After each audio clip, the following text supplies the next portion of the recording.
Olá, tudo bem com você? Que bom estarmos juntos para darmos sequência ao nosso estudo de O Livro dos Médiuns. Eu sou o professor Wagner Klein, sou professor de Física, terapeuta holístico e você está no canal Sob Nova Visão.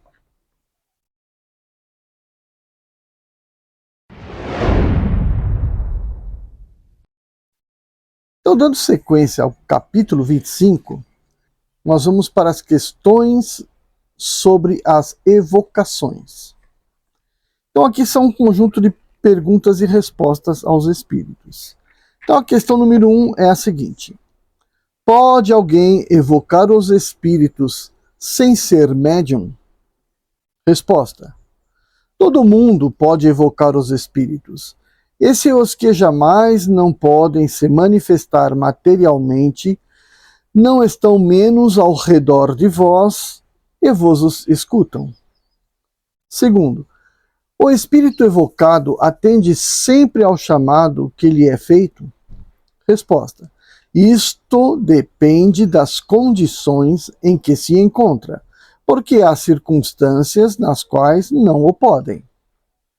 Terceiro, quais são as causas que podem impedir um espírito de vir ao nosso chamado? Resposta: sua vontade, primeiro de tudo. Depois, o seu estado corporal. São os que, pela sua natureza, pertencem ainda a mundos inferiores à Terra. Aqueles que estão nas esferas de punição também não o podem, salvo uma permissão superior que não é concedida senão com um objetivo de utilidade geral.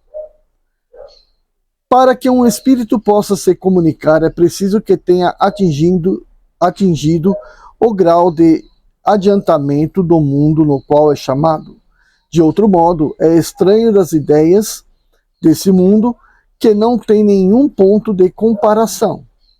Não ocorre o mesmo com aqueles que são enviados em missão ou em expiação ao mundo dos inferiores. Têm ideias necessárias para responderem. Então aqui está dizendo que vai depender muito da evolução do espírito para poder se comunicar. Quarta questão. Por quais motivos a permissão de comunicar-se pode ser recusada a um espírito? Pode ser uma prova ou uma punição para que ele ou para aquele que o chama. Então evocou um espírito de um parente falecido. Tá, aquele espírito pode ser impedido de se comunicar, mas quem que vai fazer esse impedimento? Obviamente, espíritos superiores que estão ali para a proteção daquele que tenta a comunicação.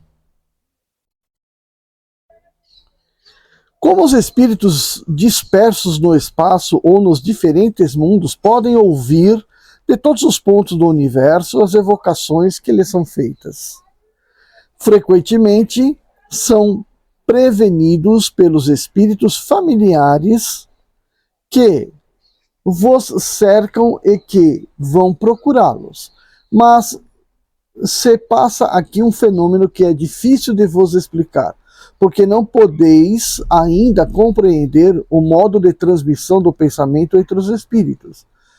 O que vos posso dizer é que um espírito que evocais, por distante que esteja, recebe, por assim dizer, o impacto do pensamento como uma espécie de comoção elétrica que chama sua atenção para o lado de onde vem o pensamento que se dirige a ele. Pode-se dizer que ouve o pensamento, como na Terra ouvis a voz. Então, mais uma vez, aqui a comunicação é toda ela mental, né? Continua ainda na mesma pergunta. O fluido universal é o veículo do pensamento como o ar é para o som? Resposta: sim, com a diferença de que o som não pode se fazer ouvir senão em um raio muito limitado, ao passo que o pensamento atinge o infinito. O espírito no espaço é como um viandante em meio a de uma vasta planície e que, de repente, ouvindo pronunciar seu nome, dirige-se para o lado de onde vem o chamado. Questão 6. Sabemos que as distâncias são pouca coisa para os espíritos. Entretanto, admira-se de vê-los algumas vezes responder tão prontamente ao chamado como se estivessem estado muito perto. Resposta. Com efeito, algumas vezes o estão. Se a evocação é premeditada, o espírito é advertido antecipadamente e frequentemente encontra-se aí no momento em que é chamado. Ou seja, né? Vai se evocar fulano. Discute-se a questão onde vai ser, quando vai ser e tal. Toda essa discussão já deu tempo suficiente para aquele espírito já ouvir que será evocado. Então fazer parte, estar na presença dos evocadores, né? 7ª. O pensamento do evocador é mais ou menos percebido segundo certas circunstâncias. Resposta. Sem nenhuma dúvida, o espírito chamado por um sentimento simpático e benevolente é mais vivamente tocado. É como uma voz amiga que reconhece. Sem isso, frequentemente ocorre que a evocação não produz efeito. O pensamento que brota da evocação bate no espírito. Se é mal dirigido, bate no vazio. Ocorre com espíritos igual aos homens. Se aquele que os chamam lhes é indiferente ou antipático, podem ouvir, mas com frequência. Então ainda tem mais essa, né? Se o espírito evocado por um encarnado em vida não se simpatizava com aquele espírito, então é bem provável que ele não vá dar a mínima para o seu chamado, né? 8ª. O espírito evocado vem voluntariamente ou é constrangido a fazer isso? Resposta. Obedece à vontade de Deus. Quer dizer, à lei geral que rege o universo. Porém, constrangido não é a palavra certa, porque julga se é útil vir. E aí está ainda para ele o livre-arbítrio. O espírito superior vem sempre quando é chamado com um fim útil. Não se recusa a responder senão no meio de pessoas pouco sérias e tratando a coisa como diversão. Então, evocar um espírito superior para resolver questões mundanas das incapacidades que as pessoas têm de conduzir suas vidas, com certeza não será atendido. Mas se for uma situação de problema real que o encarnado passa, ainda que não seja, né, porque se for, não vai fazer nada, mas que não seja uma prova que a pessoa esteja passando, aí sim, então os espíritos bons virão em socorro, né, em auxílio. Agora, se trata de uma questão de karma, né, de uma prova que a pessoa tem que passar, os espíritos bons nada vão fazer. Por quê? Porque a pessoa tem que passar por aquilo. Né? Poderiam simplesmente estar, de alguma forma, ajudando aquela pessoa a criar mais coragem, né, mais ímpeto para sofrer as suas punições, ou seja, passarem pelas suas provas, né, de forma mais digna. 9ª. O espírito evocado pode se recusar a vir ao chamado que lhe é feito? Resposta. Perfeitamente. Onde estaria seu livre-arbítrio sem isso? Credes que todos os seres do universo estejam à sua ordem? E vós mesmos crede-vos obrigados a responder a todos aqueles que pronunciam o vosso nome? Quando digo que pode a isso se recusar, entendo sobre o pedido do evocador, porque um espírito inferior pode ser constrangido a vir por um espírito superior. Então, um espírito superior pode fazer com que um inferior que está sendo evocado e que por alguma picuinha não queira vir, seja então empurrado, obrigado, forçado a vir. Ou seja, o livre-arbítrio existe, porém, existe a hierarquia entre os espíritos. Então, o espírito bom, o espírito superior, tem então moral para obrigar o espírito inferior a não, a atender a um chamado, a uma evocação. Creio que isso aqui está bem ligado a uma questão, por exemplo, entre pais e filhos. Então o espírito do pai ou da mãe desencarnou e o filho, que talvez em sua existência fosse bastante ingrato, né, se vê na necessidade de pedir um auxílio dos pais. E os pais, por um certo motivo, falam, não, ele foi sempre ingrato comigo, não vou estar ajudando, não vou estar comparecendo. Porém, um espírito superior a esse poderá dizer, não, a sua obrigação, como pai ou mãe, não cessa enquanto aquele espírito estiver encarnado. Não quer dizer que o espírito do pai ou da mãe desencarnado ainda não tenha obrigações com aqueles que ele deu à luz, né? Que ele trouxe à vida. Segue. Questão número 10. Há para o evocador um meio de constranger o espírito a vir contra a sua vontade? Resposta: nenhum. Se esse espírito é vosso igual ou superior em moralidade, digo em moralidade e não em inteligência, porque não tendes sobre ele nenhuma autoridade. Se é vosso inferior, podeis, se for para seu bem, porque então outros espíritos vos secundarão. Então, se não for para o seu próprio bem, não adianta querer evocar um espírito. Então tem que ser para o bem. Agora, se o espírito não quer vir, tem a questão da hierarquia.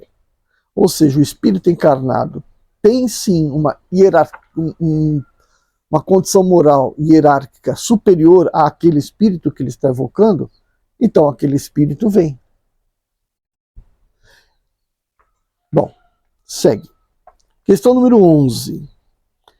Há inconveniente em evocar espíritos inferiores e se pode temer em os chamando colocar-se sob seu domínio? Resposta: eles não dominam senão aqueles que se deixarem dominar. Quem está assistido por bons espíritos nada tem a temer. Impõe-se aos espíritos inferiores e estes não se impõem a ele. No isolamento, os médiuns, sobretudo aqueles que começam, devem se abster dessas espécies de evocações. Então, o espírito, então está dizendo aqui, no isolamento, ou seja, sem a proteção dos espíritos superiores, os médiuns, sobretudo aqueles que estão começando, né, devem se abster dessas espécies de evocações. No isolamento, a gente tem que entender que esse espírito se isolou até mesmo de seu anjo de guarda. Quando que ele se isola de seu anjo de guarda? Quando ele começa a praticar ou pensar de maneira errada, dando valor às condições materiais ao invés da evolução espiritual. E aí, portanto, ele deixa o seu anjo de guarda meio que sem o que fazer. O anjo de guarda, em momento nenhum, vai trabalhar a favor dos bens materiais. Por quê? Porque ele está ali para ajudar a evolução espiritual, que justamente vai no sentido oposto.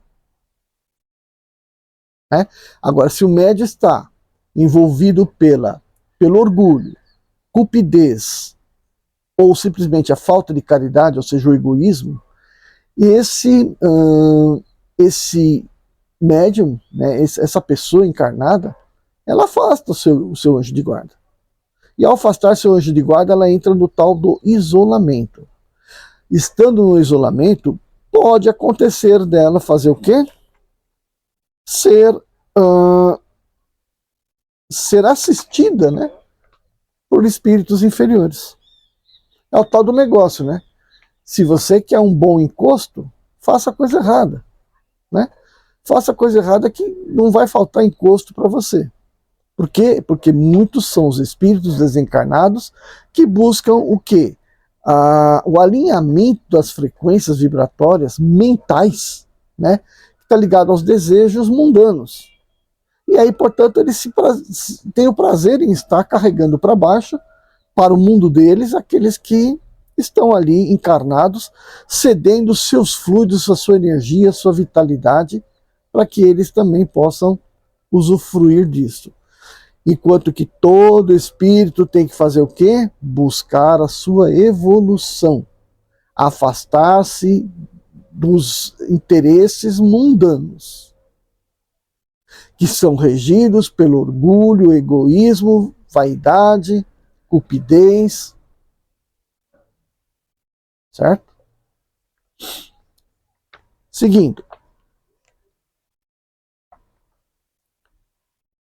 É necessário, questão número 12. É necessário aplicar algumas disposições particulares nas evocações? Resposta. A mais essencial de todas as disposições é o recolhimento quando se quer ter relações com espíritos sérios. Com a fé e o desejo do bem, se está em mais condições para evocar os espíritos superiores.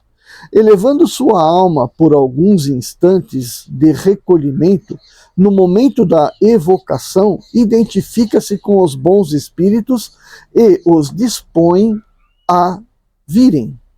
Questão 13. A fé é necessária para as evocações? Resposta. A fé em Deus, sim. Para o mais, a fé virá, se quiserdes o bem e tiverdes o desejo de instruir-vos. 14ª. Os homens reunidos em uma comunidade de pensamentos e de intenções têm mais força para evocar os espíritos? Resposta. Quando todos estão reunidos para a caridade e para o bem, obtêm grandes coisas. Nada é mais nocivo ao resultado das evocações do que a divergência de pensamentos. Questão 15. A precaução de fazer a cadeia encedando as mãos durante alguns minutos no início das reuniões é útil? Resposta. A cadeia é um meio material que não estabelece a união entre vós. Se ela não existe no pensamento, o que é, pois, útil do que tudo isso? É unir-se em um pensamento comum, apelando cada um de seu lado aos bons espíritos.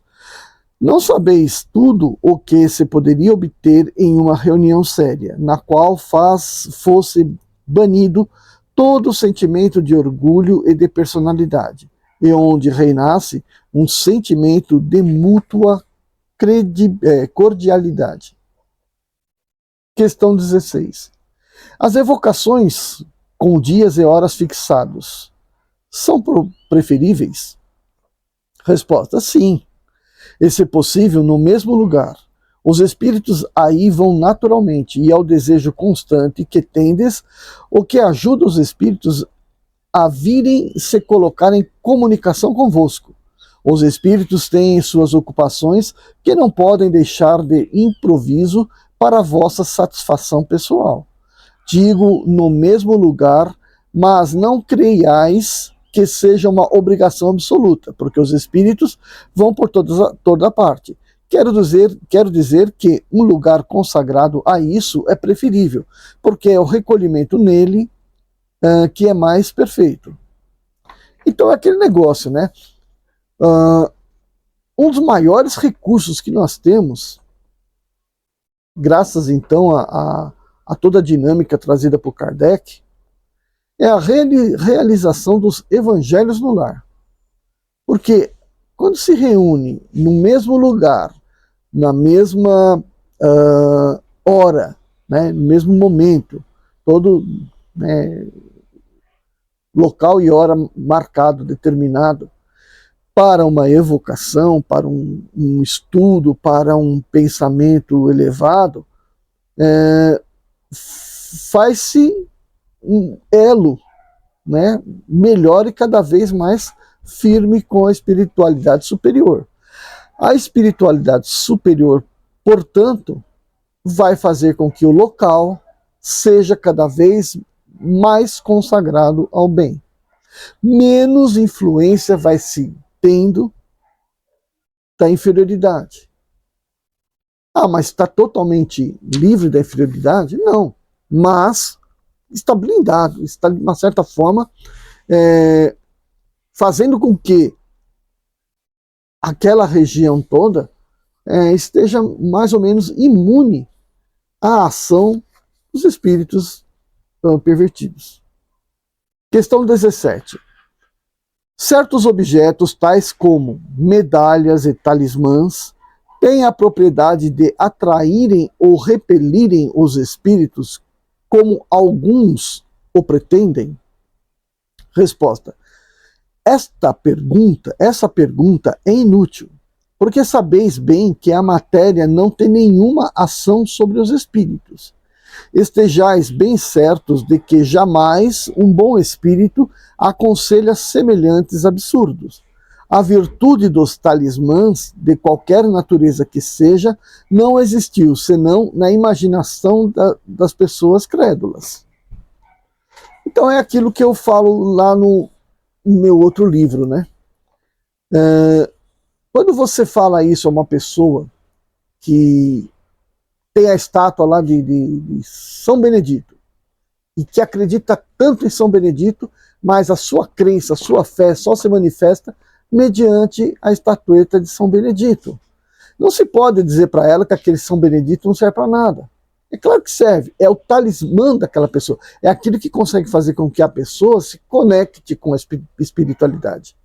Então, é material? É material, mas é o material necessário para que aquela pessoa consiga se conectar com a espiritualidade. Subtraia aquilo daquela pessoa e ela não consegue se conectar. Se torna um joguete para espíritos que estão ali para brincar com ela. É a mesma coisa que você falar para a pessoa, olha, você acredita em Deus? Então você vai para o deserto, né, e anda lá descalço que você não vai se queimar. Claro que vai se queimar. Por quê? Porque ele está encarnado num corpo que sofre a ação do meio. Então, se o espírito está encarnado, tem que levar-se em consideração que tudo aquilo que pode ter uma influência no seu corpo merece consideração. Ah, mas a pessoa tem que entender que aquilo é um talismã, aquilo é uma coisa que não tem efeito.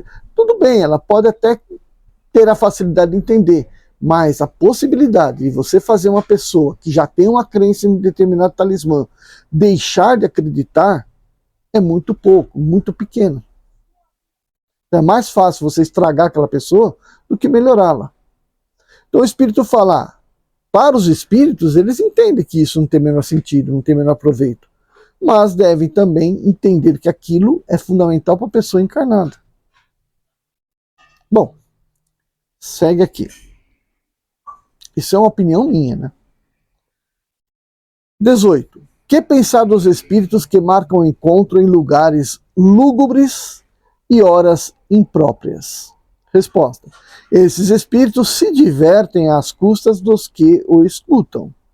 É sempre inútil e com frequência perigoso ceder a tais sugestões. Inútil porque não se ganha absolutamente nada, senão ser mistificado, perigoso, não pelo mal que os espíritos podem fazer, mas pela influência que isso pode exercer sobre os cérebros fracos.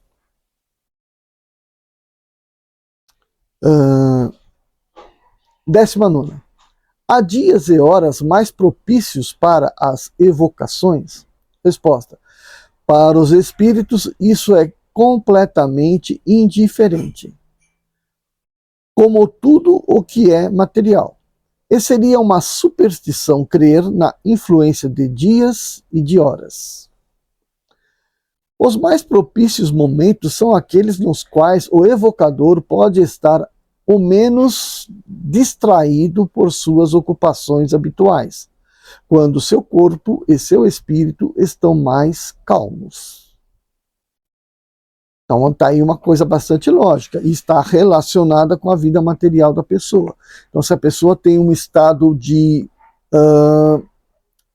atividade muito intensa, então ela está vindo daquele estado ou está para entrar naquele momento de atividade intensa. Então ela não está no momento adequado para se dispor a esse tipo de trabalho com a espiritualidade. Não é verdade? Quem vai fazer um evangelho no lar, você tem que sair para o trabalho. Não é verdade? Então, é necessário que a pessoa esteja no momento de relaxamento, calma, tranquila já, para fazer qualquer que seja o tipo de trabalho junto à espiritualidade.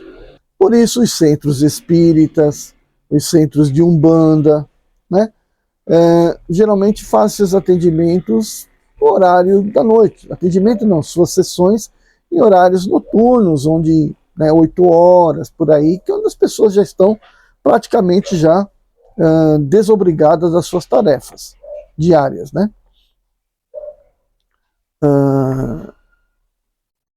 Os domingos, né, as igrejas aos domingos de manhã e assim por diante. Questão 20. A evocação é, para os espíritos, uma coisa agradável ou penosa? Vêm de boa vontade quando são chamados? Resposta. Isso depende do seu caráter e do motivo que os fez chamar. Quando o objetivo é louvável e quando o meio lhe é simpático, é para eles uma coisa agradável e mesmo atraente. Os espíritos ficam sempre felizes com a afeição que se lhes testemunha. Há aqueles para quem é de grande alegria comunicar-se com os homens e que sofrem com o abandono em que são deixados. Mas, como disse, isso depende igualmente do seu caráter. Entre os espíritos há também os misântropos, que não gostam de ser perturbados e cujas respostas se ressentem do seu mau humor, sobretudo quando são chamados por pessoas indiferentes pelas quais não se interessam, sobretudo quando são chamados por pessoas que são indiferentes, né, pelas quais não se interessam. Um espírito frequentemente não tem nenhum motivo para vir ao chamado de um desconhecido que lhe é indiferente, e que está quase sempre motivado pela curiosidade, se vem, não o faz em geral, senão em curtas aparições, a menos que haja um objetivo sério e instrutivo na evocação. Nota: vem-se pessoa que não evocam seus parentes, senão para lhes pedir as coisas mais vulgares da vida material. Por exemplo, um para saber se aluga ou vende sua casa, um outro para conhecer o proveito que tirará da sua mercadoria, o lugar onde o dinheiro foi depositado, se tal assunto será ou não vantajoso.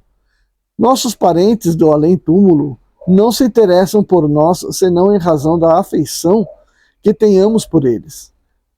Se todo o nosso pensamento se limita a crê-los adivinhões, se não pensamos neles senão para pedir-lhes notícias, não podem ter por nós uma grande simpatia. E ninguém deve admirar-se pelo pouco de benevolência que testemunham. Questão 21. Há uma diferença entre os bons e os maus espíritos sobre o aspecto de uma solicitude em atender ao nosso chamado? Resposta. Há uma grande diferença. Os maus espíritos não vêm de boa vontade, senão quando esperam dominar e enganar, mas experimentam uma viva contrariedade quando são forçados a vir para reconhecerem suas faltas e não pedem outra coisa do que se irem. qual um escolar que se chama para corrigi-lo. Podem a isso serem constrangidos pelos espíritos superiores como castigo e para a instrução dos encarnados. A evocação é penosa para os bons espíritos quando são chamados inutilmente por futilidades. Então, não vêm ou se retiram. Podeis dizer que, por princípio, os espíritos, quaisquer que sejam, não gostam, igual a vós, de servir de distração para as curiosidades. Frequentemente, não tendes outro objetivo em evocando um espírito que o de ouvir o que vos dirá ou interrogá-lo sobre particularidades de sua vida, que não está obrigado a vos fazer conhecer, porque não há nenhum motivo para vos fazer seus confidentes. E credes que vai se colocar no banco dos réus para vosso bom prazer? Né? E credes que vai se colocar no banco dos réus para vosso bom prazer? Desiludi-vos, o que não teria feito quando vivo, não o fará tão pouco como espírito. Nota: a experiência prova com efeito que a evocação é sempre agradável aos espíritos quando feita por um fim sério e útil. Os bons vêm com prazer para instruir-nos. Os que sofrem encontram alívio na simpatia que se lhes testemunha. Os que conhecemos ficam satisfeitos com a nossa lembrança. Os espíritos levianos gostam de ser evocados pelas pessoas frívolas, porque isso lhes propicia ocasião de se divertirem às suas custas. Não se sentem bem com as pessoas sérias.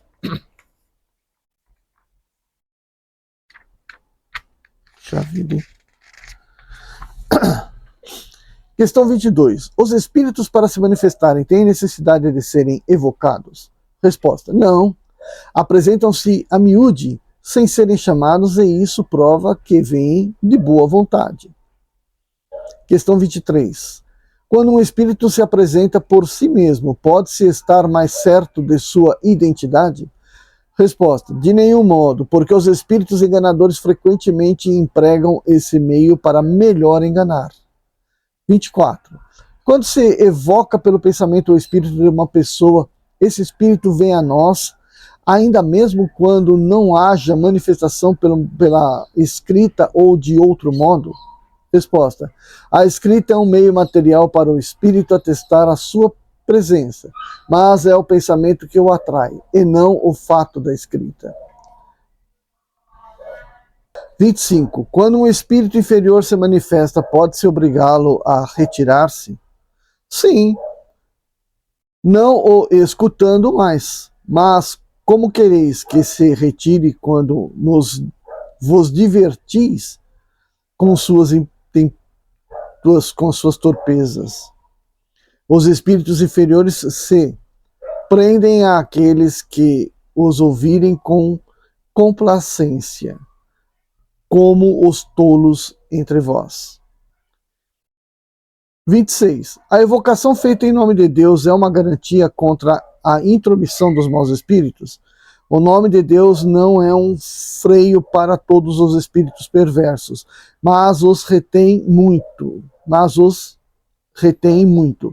Por esse meio, afastareis sempre alguns e os afastareis bem mais, se feita do fundo do seu coração e não com uma fórmula banal.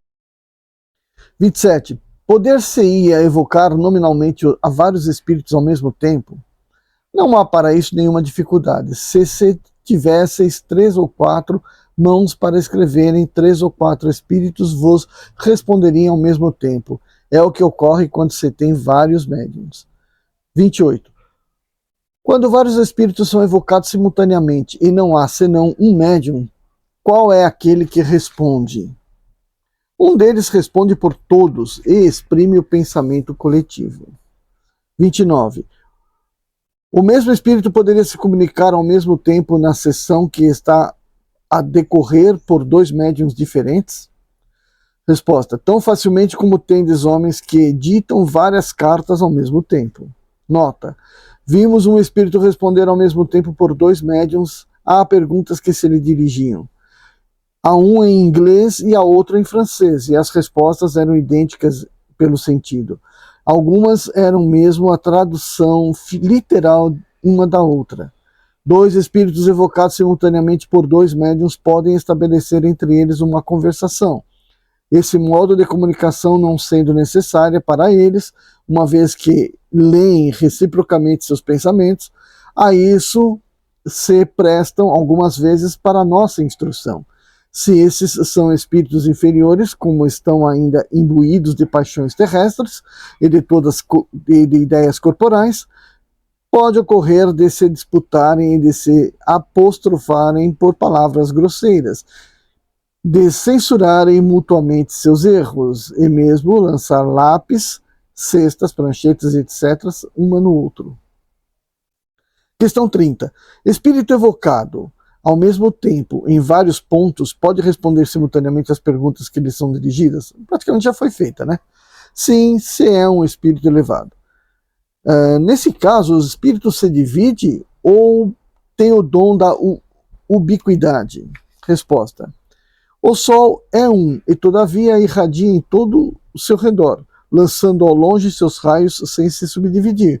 Ocorre o mesmo com o espírito. O pensamento do espírito é como uma centelha que projeta ao longe sua claridade e pode ser percebida em todos os pontos do horizonte.